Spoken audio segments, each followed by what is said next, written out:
Hello and welcome back to Midlife Humor Gurus. I'm Sue, and Mhm. you Uh-huh. can't see her if you're only listening on Spotify or Apple, but the dancing girl in the hot shoulder sweater Mhm. is And Jen. ah, Oh my God, that was a good intro. That was a good. it was That was very a that was unprofessional, but I that. don't It was a care. good intro. So yeah. Uh-huh. So and she's pinching her As cheek I'm pinching to my give cheeks, and fixing her bangs. fixing the This bangs. is a whole thing. If you're watching the YouTube version of this, Uh, it is something else. Let me just tell you. Okay. So today we're going to be talking about the holidays and your expectations. Expectations, the killer of all joy. Pretty much.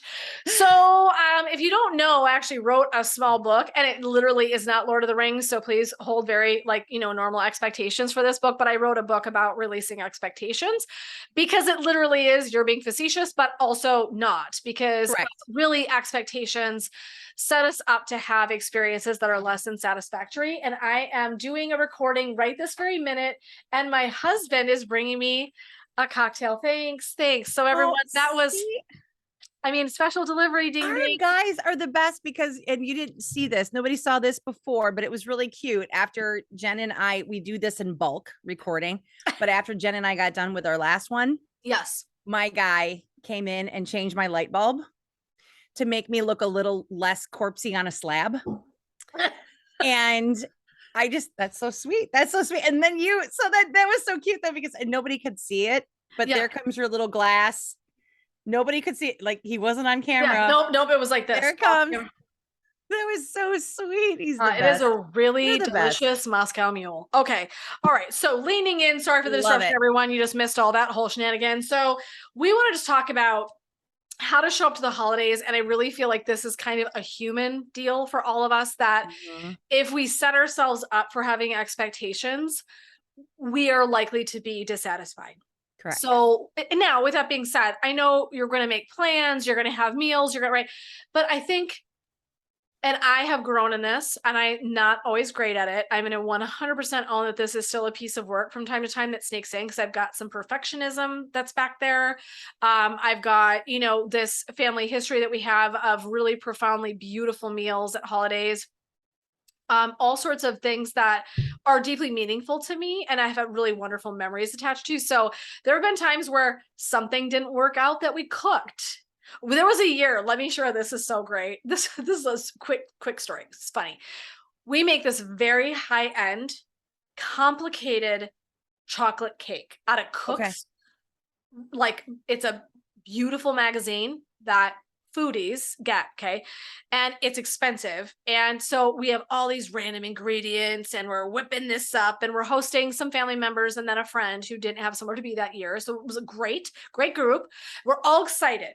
We get whipped cream, homemade whipped cream, raspberry. I mean, it looks like a freaking dream. Comes out of this bundt cake. It's gorgeous. So we're sitting there, everyone's around the table. Zach and I take a bite. We dig in. I go, I look right at him. I go, that tastes like shit. You guys, and our family members are just like, this is delicious. I'm like, no, it's not. It tastes like ass. I like lean in. I'm like, that's the worst, driest cake I have ever made in my whole damn life, with the most expensive ingredients known to mankind. I was just pissed, and we were laughing about it. We had a really great sense. Right. We were like, well, there goes Christmas dessert because it tastes like ass. Like, so I mean, I think it's one of those things that we just had to have a good chuckle about. It's like, there's nothing else we're gonna do. I could be devastated and sad, or go, well, that shit just bit the bullet, but that's what we can do. So this is what I think is so important, that with time and age, I think one of the things I've arrived at is, for me, as a way over expectationer. I mean, in my early life, a part of an anxiety that I think shows up for me is I plan all the things. I have a vision in my head, what's all going to look like. Okay. What the things are going to be, what the gifts are going to be, how everybody's going to show up. Like, I just had a vision. And what happened was, when I got to that moment or experience and things started not happening, because no one's life happens like that, Right. it would be disappointing. It was like a complete and utter setup. Like, the meal has to be this. The gift has to be received like this. This thing has to sound and look like this. It does not. So what I just wanted to tap into was like, please give yourself permission to release your expectations about how shit shows up. Right. That is a made up human thing. And it is normal that many of us do this.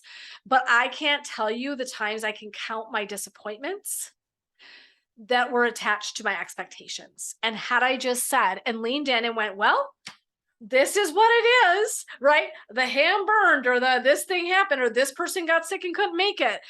One Thanksgiving, we had what I call lovingly the Barfarama. Yep, which every single person almost in the entire family got the stomach flu in the span of about 2 days. It was effing glorious. Was that what I had in mind for my Thanksgiving? No, it was not. Did we punt and drive home like mad people because we were scared that the germs were following us and we too were going to fall to the plague? Yes, we did. So I'm just saying, right? Like whether it's something like that where someone can't make it, or something happens and someone gets ill, or we had that happen one year. I got super sick around the holidays. I couldn't do all my shopping. Mm-hmm. Awesome. So, right. So these are the things that we set ourselves up for, and we don't have to do it that way. Do you have examples or anything you want to add to this? I don't know that this is a very long conversation or chapter of our podcast, but I wanted to just get the bug in your ear a little bit, so to speak. But what thoughts or suggestions, anything do you have to offer while I drink my really delicious Moscow Mule? So yes, you enjoy sip, away. So two things, as always. It's never just one thing, because apparently I just like to hear myself talk. But too legit. What was two? Or we'll be back in 2 and 2, Chuck Woolery. So the first one you were told, when I loved your story about the dessert. Yeah, that was delightful. That was awesome. And like you said, like the ingredients are expensive, and you're just like, okay, this tastes like ass. I'm out. It did. Yeah. But that reminds me of, I'm a huge Friends fan. I love Friends.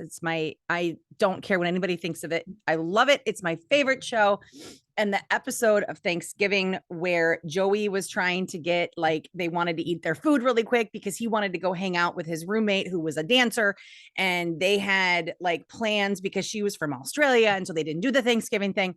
And so they were going to go be with all these models, and Rachel was in charge of making the truffle, but she got the pages stuck together. So she put the ingredients of a shepherd's pie and a truffle all in one dish because she didn't know any better. And so it had lady fingers and jam and beef and peas and mashed potatoes.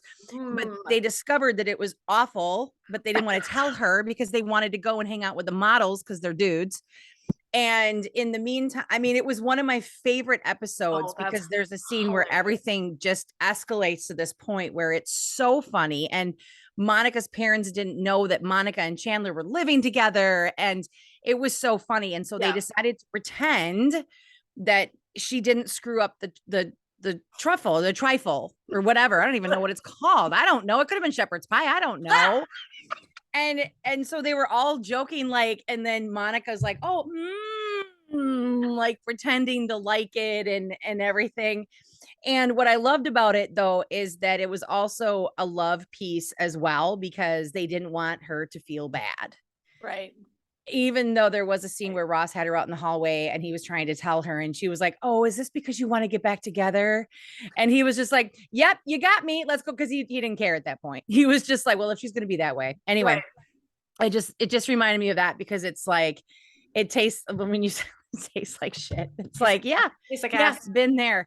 The other thing too is with expectations. It just reminded me, my mother did her first play a couple of years ago, and I've done. I know, seriously, it was crazy. I went down and surprised her for her second weekend of performances, and it was wonderful to see her do that, because it's completely out of her wheelhouse, and now there's no stopping her. Oh my God. I love it. But I've done plays for a couple of decades, and I love doing plays. And what I love about it the most is that you can't plan for anything. You can rehearse, and you can rehearse, and you can rehearse, and you can go through your blocking. Yep. You cannot plan for things. And that's what's fun about it. It's part of the fun of doing live shows is that if somebody drops a line, you have to Figure it out. accommodate that. You On have the to figure it fly. out. And it was funny because my mom does not like that. It drives her crazy. Like she's like, I learned my lines. These are the words that I'm saying. I'm saying these words. I have them all memorized. And there was a conversation that I had with her after the show. It was me and her and the friend, her friend, who helped me like pull off the surprise. My mom said, she goes, oh, I would love to do TV. Wouldn't it be wonderful to do TV where you can do take after take after take after take until you get it perfect? And I sat there and a little vein behind my eyeball just popped. Cause I'm like, no, my God, that sounds horrible. That sounds horrible to me.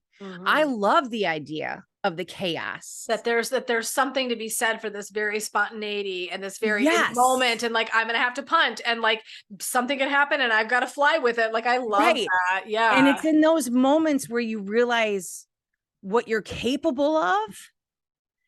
And so when she said, like, I'm like, if I were to ever hear somebody say cut and I'd have to do it again, I would just be like, I'm going to walk over to you and I'm going to punch you in the face. Right. And then I'm going to go get my makeup retouched because so it is hard to let go of those expectations because you do want everything to be perfect, but then you're not living in that moment. Yeah. You're just not living in it. So it's same with anything. I think it's the same with anything. It's the same with planning a birthday party. Oh, it's all of it. A wedding. Weddings. Oh, I just had like, oh my gosh. Oh my God. I literally, can I tell you a great little story? And you were there, but let me tell you one of my favorite pieces of my wedding. Oh yeah, I was. She's like, oh, I was. She sang at my wedding. Gorgeous voice. But so all we're doing, because we're broke ass young adults, is we do hors d'oeuvres, which my mom makes from scratch, every single thing. Okay. And so I mean, mine is like cheese cubes because she's not what is going to sit and churn the butter. You know what I'm saying? Okay. Yeah. So the cheese cubes in her prairie dress and her bonnet. Prairie dress. It's going to come back. So just give me a second. So it's so busy all night long. And there is a space. I'll have all these pictures and I'll get all these wonderful speeches and everyone's gonna have a great time. And there's this great food. Legitimately, when I tell you, the only thing that I ate the entire night of my entire wedding was a cheese cube.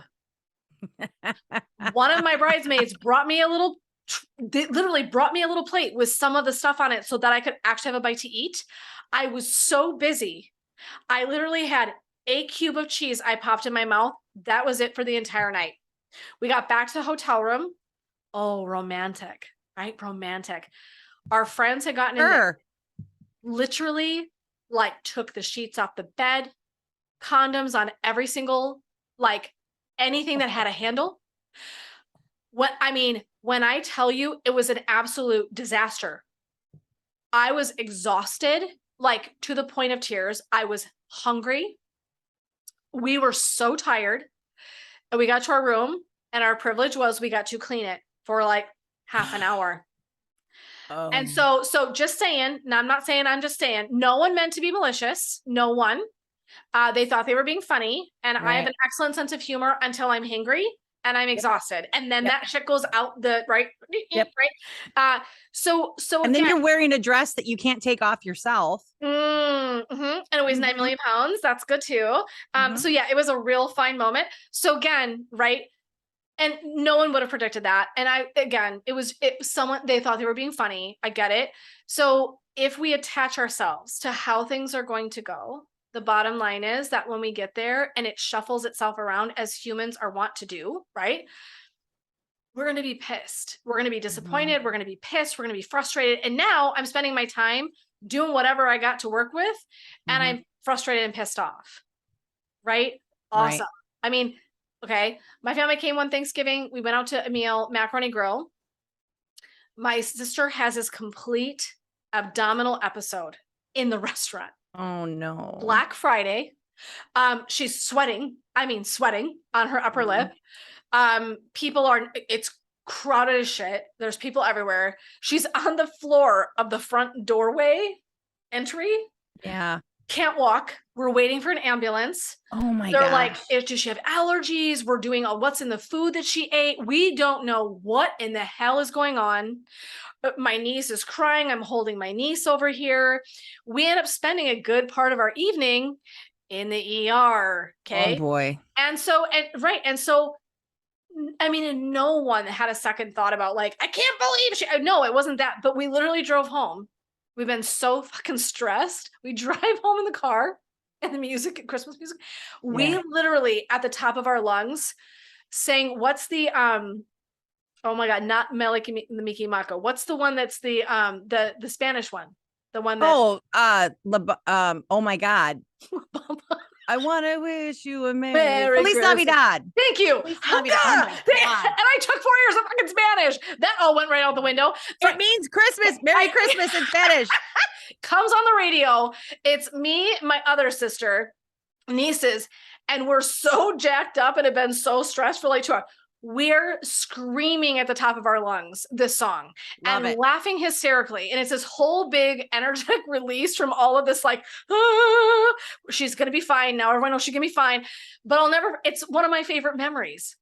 And it was not about my sister being sick. It was this complete chaos that came out of this completely unexpected event. And it was a moment where everyone was like, this is just the shit of it. There's nothing we're going to do. We're either going to be miserable and upset or scared or whatever, or we're going to just harness this minute and we're going to shout out the rooftops, Feliz Navidad. It made the entire weekend event and experience. So I literally will never forget it. So again, it's like, are you going to do that same lean in the way that I would? No, not necessarily. I mean, you would, but not everyone listening would do that. But I'm just saying, like, it's about leaning into that and allowing things to unfold the way that they do. And even when it sucks, it's like, okay, well, then this sucks. And that happens, right?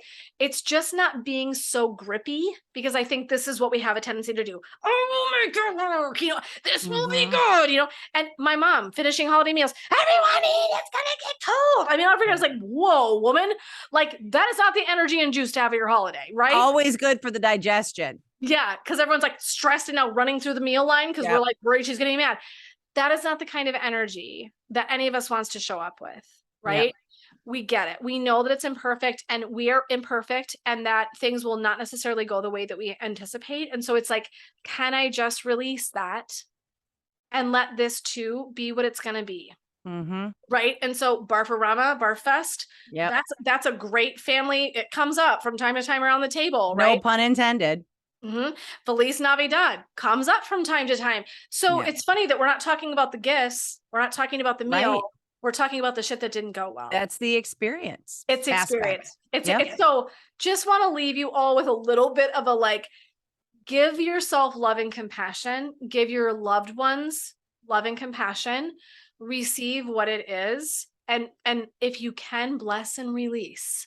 This is what is happening. And life is what happens when you're busy making other plans. That's exactly right. That was so that was some postcard like shit you just said there. Can you say it again? Life is what happens when you're busy making other plans. I want to say that's a John Lennon quote. I did not make it up. I know you didn't because I've heard it before, but it was brilliantly placed. True. A mic drop moment in our podcast. So listen, we want to thank you for leaning into this. We wanted to just, again, encourage you to have a perspective, permission in midlife. We always get to be rechoosing how we show up to things. And if you are a perpetual planner and you have that perfectionism, and I feel you and see you, been there, done that, have the t-shirt to prove it, I am here to tell you that I am your sister in this and that I understand how disappointing and sad and hard that can be, but also to give yourself and your loved ones permission to show up in all of their glory. And to guarantee you that at some point that shit's going to probably be funny. Might not be funny in the first year, but eventually we'll laugh about it someday. Someday we're going to think this shit's funny. But I just wanted to offer this up because I do think this novel idea of like, hey, can we just roll with this? Because if I grip it and I hold it and I'm too pissed off about it, I'm really missing every part of this moment. And let it unfolds, right? There is really magic to happen in the unfolding, even when we don't know it or see it or feel it at the time. So we just want you to have a really, really wonderful holiday. If it's something you're celebrating, no matter what one you're celebrating, Hanukkah or Kwanzaa or anything that you're doing this time of year where you're celebrating something that's really important to you or another holiday. There you go. I had to throw that in there. Thank you. Yeah. Okay. So that one as well. So we are just sending you all so much love and light, and we're so grateful for you being here. And we do truly hope that your holiday is full of not these kinds of memories, but in some ways, we hope that you can harness even something in this moment and have a good laugh about it. Yeah. And again, make a memory out of it, because that's so epic. So sending you all so much love and light. This is Jen and my dear friend Sue. and we are signing off and wishing you a really wonderful holiday. And we will see you in the next podcast. Take care, everybody. Bye-bye. There you go.